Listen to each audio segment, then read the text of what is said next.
To understand why Leonardo neglected the painting and devoted himself to scientific research, it is necessary to understand this man deeply. He searched for the deepest meaning of life, that is, the meaning of the life itself. Leonardo himself did not have a clear idea of what he was looking for.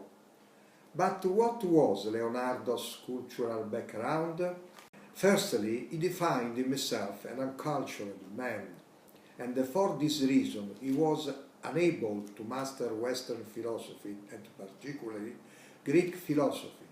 For this reason, it was impossible he knew that the Epicureans, and above all Lucretius, many centuries before, had denied the existence of every god. Secondly, Leonardo could not have known Eastern philosophy. In this case, I am speaking about Buddhist philosophy. Thanks to interpretation given by Nichiren Daishonin to the Lotus Sutra, one of the basic textbooks of the Buddhist thought, this philosophy had already asserted that the law regulating the universe is life itself with all its phenomena. This statement is a bit difficult to be understood by Western people, and yet it is the statement more suitable to the scientific reality of life. Let's return to Leonardo's life. In common with many great men, his childhood was problematic.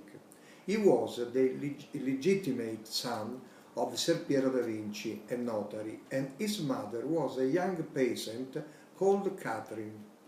Leonardo lived for many years with his natural mother. In the same year that Leonardo was born, his father married Madame Albiera, an aristocrat. The couple were unable to have children, and at the age of 5, Leonardo was taken away from his natural mother and made to live with his father and his wife. Infancy is an influential period for many reasons, and also a time when the first sexual orientation developed. In order to understand how the lack of a father in his first years affected the great genius's life, it is necessary to look at a preparatory sketch drawn by Leonardo and kept in the National Gallery of London. The Virgin Mary with St.Anne, her son, and St.Giovannino. In this drawing you can see how the two women's heads, the Virgin Mary and St.Anne, her mother, are clearly emerging from only one bust. It certainly was not a mistake, according to the Sigmund Freud in his essay on Leonardo. Freud's theory that the two women represent Catherine, his natural mother, and Madame Albiera, his adopted mother, is confirmed to the fact that St.Anne should clearly be a woman older than Mary, while in the sketch the two women are more or less the same age. Even more important for the history of art is the fact that both women have a smile which is normally ascribed to the famous Gioconda. However, the Gioconda was painted after this sketch.